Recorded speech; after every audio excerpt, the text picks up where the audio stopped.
So hello everyone दोस्तों, आज है हमारा 1000 वीडियोस की सीरीज का 70 नंबर का वीडियो। सो फ्रेंड्स, आज का जो हमारा क्वेश्चन है वो है classification of real matrix and then हम बात करेंगे ऑर्थोगोनल मैट्रिक्स के बारे में। लास्ट की जो दो वीडियोस थी उसमें मैं skew symmetric matrix and symmetric matrix के बारे में ऑलरेडी बता चुका हूँ। तो क्लासिफिकेशन क्या होता है रियल मैट्रिक्स का 3 पार्ट्स में होता है, जहां पे symmetric, skew symmetric and orthogonal matrix होता है। अब अगर मैं सिमेट्रिक मैट्रिक्स की बात करूं तो यहाँ पे हमारे पास में A transpose is equal to A होता है, बट अगर स्क्यू सिमेट्रिक की बात करूं तो यहाँ पे A transpose is equal to minus of A matrix क्या होगा। एंड ऑर्थोगोनल मैट्रिक्स हमारे पास इक्वल होती है A transpose is equal to A inverse, जिसको अगर मैं एलएचएस में लेके जाऊं तो ए मल्टीप्लीकेशन ए ट्रांसपोज मेरे पास इक्वल हो जाएगा यूनिट मैट्रिक्स आई के। ओके, अब आइए ऑर्थोगोनल मैट्रिक्स आखिर होती क्या है। सो ऑर्थोगोनल मैट्रिक्स जो मैंने स्टार्टिंग में बात कही, A transpose is equal to A inverse, तो यहाँ से अगर मैं ए को डिवाइड में ले जाता हूँ तो मेरा इनवर्स हट जाएगा, तो यहाँ पे मेरे पास ऊपर बच जाएगा यूनिट मैट्रिक्स। अब यहाँ से A multiplication A transpose is equal to unit matrix आ गया। ओके, अब हमारे पास में जो ये फंक्शन है, जो ये रिजल्ट है A transpose is equal to A inverse, इससे हम क्या क्या रिजल्ट निकाल सकते हैं अगर हम प्री मल्टीप्लिकेशन करते हैं ए से।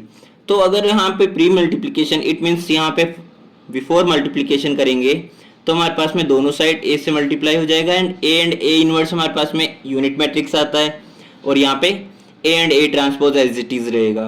अब अगर मैं बात करूँ पोस्ट मल्टीप्लिकेशन बाय ए इसी रिजल्ट में, तो हमारे पास बाद में हमको मल्टीप्लाई करना है ए से, तो A transpose multiplication of A is equal to A inverse A.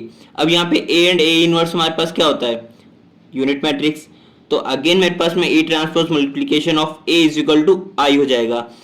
But यहाँ पे ये जो दो हमारे पास रिजल्ट निकल के आए, for a square matrix only we can determine A and A transpose is equal to A transpose multiplication A, तभी इसी केस में हमारे पास ये दोनों इक्वेशन इक्वल हो सकती है। सो ऑर्थोगोनल मैट्रिक्स से मैं एक इंपॉर्टेंट पॉइंट की बात करूं अगर आपसे, तो A mod is equal to plus minus 1 आता है। अब ये कैसे आया, इसका प्रूफ क्या होगा, आइए।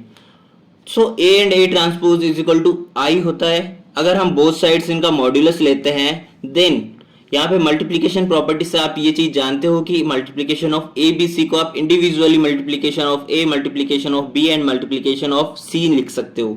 तो यहाँ से एज इट इज मे भी multiplication of A and A transpose को multiplication of A and multiplication of A transpose लिख सकता हूँ।